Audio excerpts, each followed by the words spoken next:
News tonight. After a cataclysmic landfall, it seems Andrew has moved on from South Florida. With plenty of communities in shambles, we go to the site of devastation with our news anchor, Steve Hutchinson. He's out there with Public Information Officer Bradley Calvino to update you on the situation. Take it away, Steve. Thank you, Tom. Bradley Calvino, what are your thoughts on this disastrous event? Well, Andrew was definitely one of the worst hurricanes Florida has seen.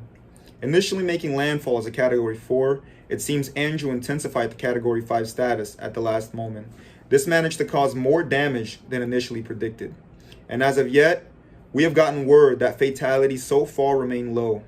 This is mainly due to the large amount of evacuees that left Broward, Charlotte, Collier, Lee Martin, Dade, Monroe, Palm Beach, and Sarasota counties respectively.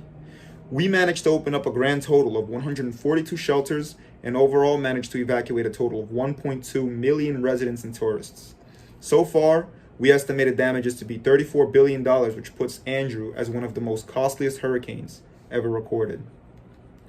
Storm surge, initially predicted to be devastating, seemed like the least of our worries, as damage to property came mainly from Andrew's powerful winds, and while the tide rose to 4 feet 6 inches, winds were at a maintained speed of 177 miles per hour.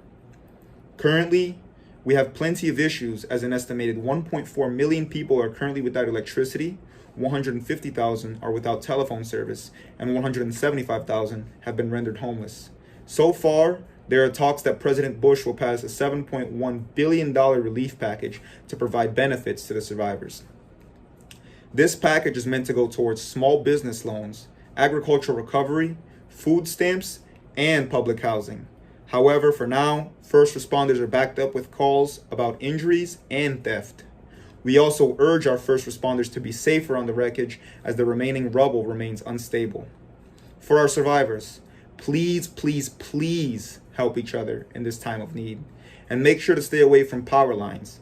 Protect yourselves from animals and pests, take care of any injuries, and monitor your radios and televisions for any up-to-date emergency information. We will broadcast locations of refuge and areas where food and shelter may be provided. If someone you know does not have access to this broadcast or any emergency information, please share any information learned on this broadcast and help keep each other up to date. Our officials are working around the clock to help provide relief to the stricken families.